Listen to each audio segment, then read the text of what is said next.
Welcome to Coach Me, the podcast for women who want more. More clarity, more confidence, more you. We're Tanu and Catherine, friends, working moms, business women, and real-life coaching buddies. Each week, we cut the BS and bring you insights, tools, and truth bombs that help you show up stronger at work, at home, and in life. If we can coach each other through the chaos, we can coach you too. Welcome back to part 2 of our conversation on the default parent divorce. If you haven't heard last week's episode yet, hit pause and go check it out first. We covered why so many women are reaching a breaking point in relationships, how resentment builds under the surface, and why communication, not just logistics, needs to change. In today's episode, we're kicking things off with a debate. Tanu is pro chores apps because data can take the heat out of emotional arguments. I am a little bit skeptical here. I believe scorekeeping can really get in the way of empathy. Please reach out to us and let us know what you're thinking and whether you've tried any of the chores apps. Later this episode, we will also each be sharing 2 tools tried and tested with our clients and some even on our own relationships. And these tools will help you shift the dynamic in your own relationship, whether you're the default parent, feeling unsupported, or you're just craving more fairness without another fight. So let's dive right back in. We need to look at the emotion under the anger, under the resentment. We need to learn to lean into that inner voice. And that's why I think it's quite dangerous to lean onto chores apps or lists like that, like comparing lists and being the guard of the chores balance, because it's not about having the equal number of chores on the list or about today I do the bins, tomorrow you do the bins type of thing. It's not about the 50-50. But it is about the awareness and the showing that initiative and being on the same team, like pursuing the same goal, right? Like in a relationship, you should be after the same goal of like growing the relationship and doing good things for the other person. And I don't think that apps that track chores can replace that real communication and empathy and that curiosity for each other's lives. I I don't agree. think apps do that.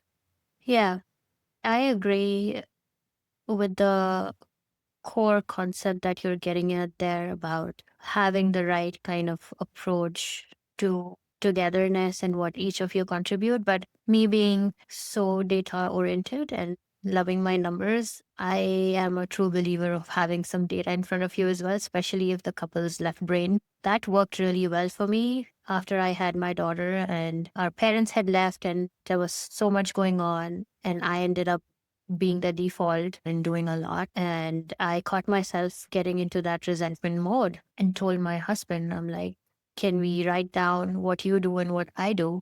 So he took 3 seconds to write down his chores and I was at it for a good minute and a half. And I didn't even have to say a word after that. When he saw my list and he saw his own list, he just grabbed the pen and circled the items on my list that he's going to take over. So that worked out really well for us. It depends where you are in your journey, I guess, as a couple. If things get too difficult, where sometimes there's so much emotional gap, where it's hard for you to get down to that level of being calm and saying, hey, this is how I'm telling this to myself, and really trying to get behind the anger or the feeling that's coming up every time that's getting triggered. I think a neutral place of putting data on the table and looking at it together offers a better approach without getting any emotions involved or without risking any sort of emotional outbursts. That is true.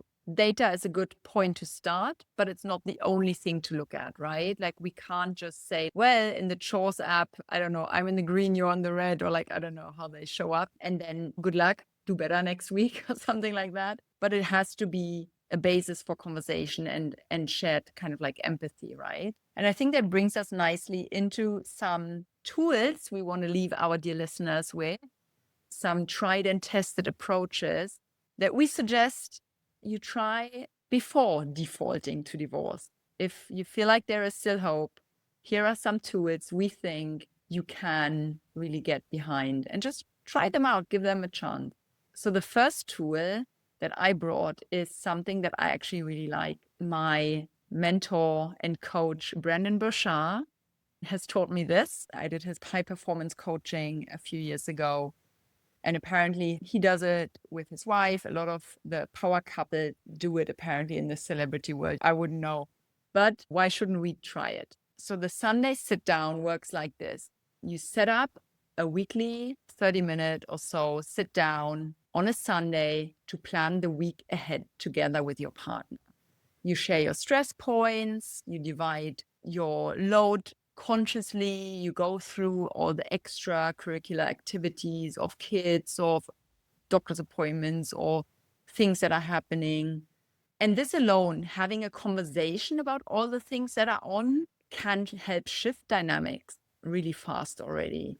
And if you do this on a Sunday evening, kids are in bed, you sit together in a more relaxed setting, maybe a glass of wine in hand, what could go wrong? And I think the setting here and the joint planning of the week ahead really can make this type of like conversation less combative than having it in the middle of the fire on a Wednesday evening.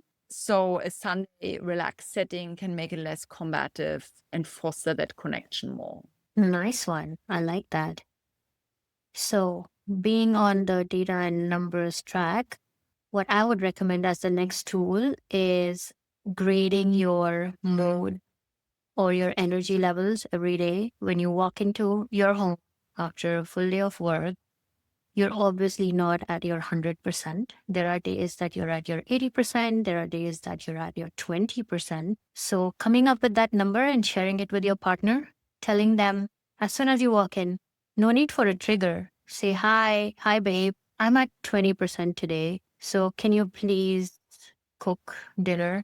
Just give it a number. So what that does is it does some level setting for your partner, right? First of all, you're not coming in, blowing up on them, and then they're thinking, is it me? What did I do? Why is she hating on me right now? So they know that you walked in with 20% batteries today. So it's not about them.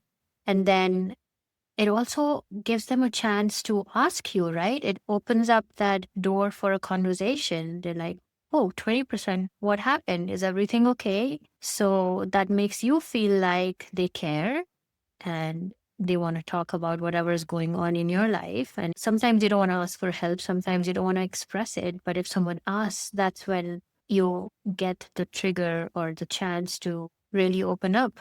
There are times when you're so emotionally high strung about something. And when someone just comes and says, hey, are you okay? And just rubs your back, you just feel that energy relaxing immediately. And you just feel that emotions come out. Sometimes you even feel overwhelmed and you end up tearing up. And it's just an outlet.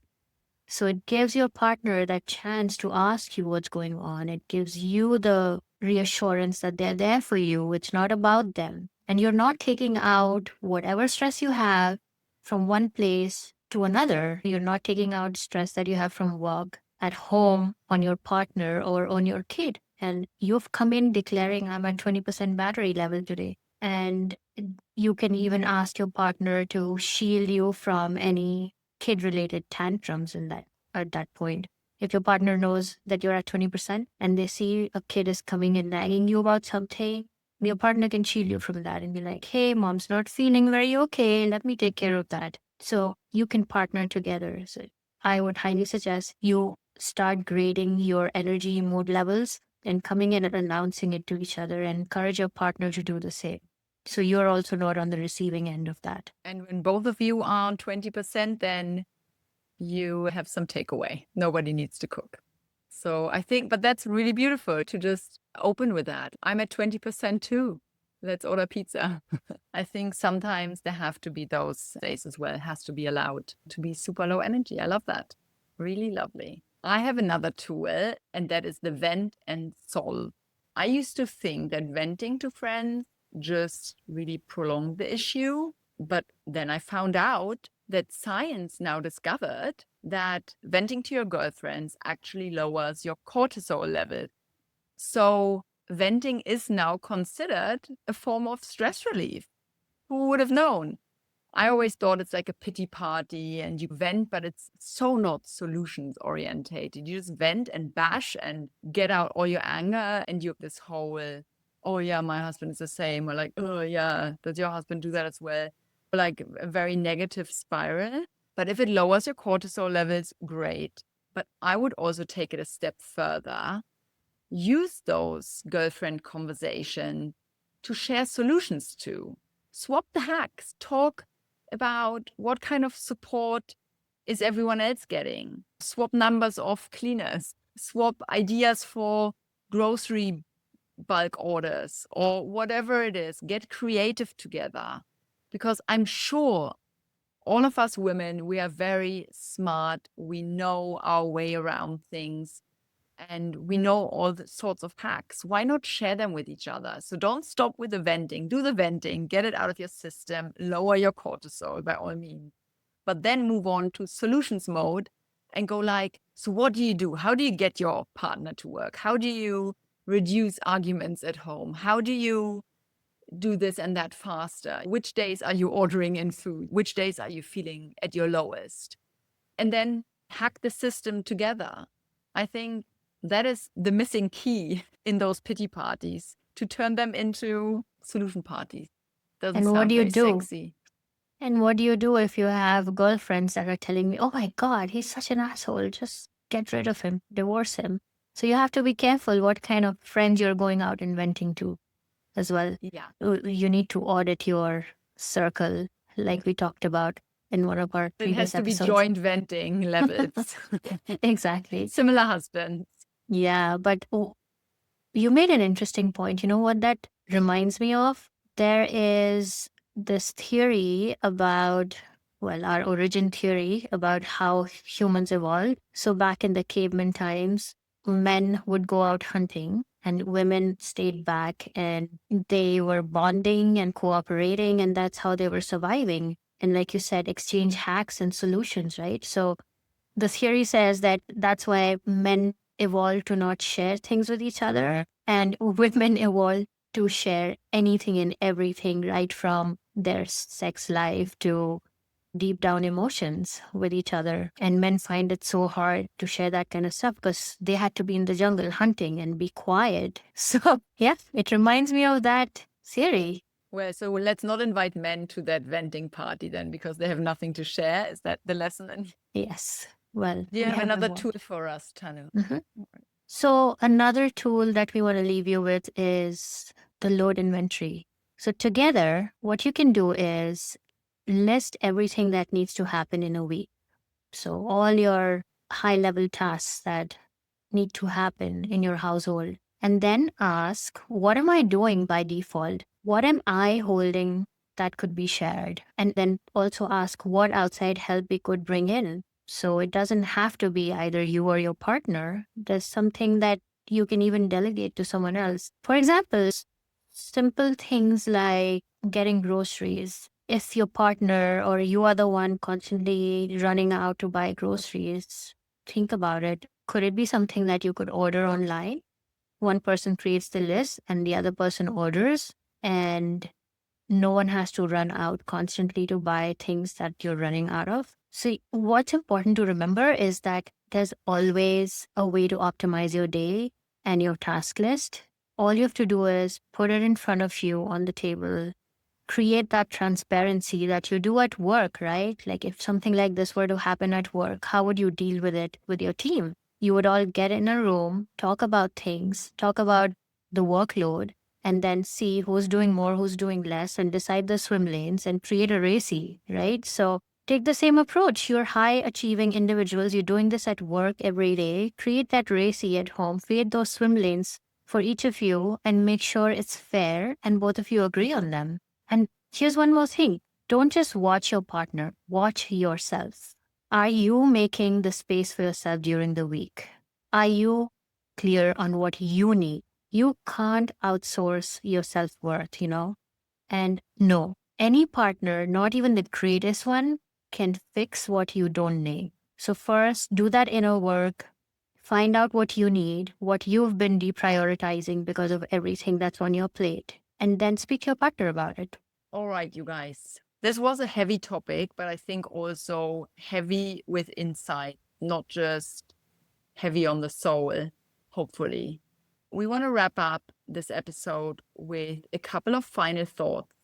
First, I just want to re-emphasize on the fact that divorce does not guarantee happiness, you guys, but staying stuck in the silent resentment zone does not bring you happiness either. So do the work on yourself and with your partner, and then decide. You deserve a relationship that empowers you and that includes the one you have with yourself. Put yourself out there, be the man in the arena, dare greatly. And if someone sent you this episode, they see you. They know you carry a lot. So take a deep breath. You are doing better than you think. So, if you're still there, we invite you to shout along with us to a hot seat quick fire round of questions. Wherever you are, feel free to blurt out the answer now. Dear audience, dear Tanu, what is one chore you secretly hate doing? Putting the laundry away. Cleaning. And what is your favorite form of self-care you wish your partner would just schedule in for you? Oh, that's a tough one. I mean, for me, 100% run a bath for me every night. For me, my schedule my manicures and pedicures and massages every month. The Or at least, maintenance. or at least take care of my daughter so I could make time for them. And what is one thing you'd outsource in a heartbeat if money was no issue? Oh my God, meal planning and cooking. I do not enjoy that at all. I would take it a step further and say the whole fridge management, from unpacking groceries and putting in all the veg and fruit and like cleaning it and then finding stuff to cook underneath it all. Like, oh my God. Listen, I grew up in India. I would outsource most of it. So Yes, let's start another business. yeah. So that's a double wrap now. Thanks for hanging out with us. That's a wrap. Thanks for hanging out with us on Coach Me. Got a question or something you want us to coach through? Slide into our DMs or drop us a message. We might feature it on the next episode. And hey, don't forget to hit follow your future self with thank you. Just one more quick note. Everything we share here is based on our own experiences and coaching tools. It's not medical or mental health advice. So if you're struggling or need support, please reach out to a qualified professional. You've got this and we've got you. See you next time on Coach Me. That's it.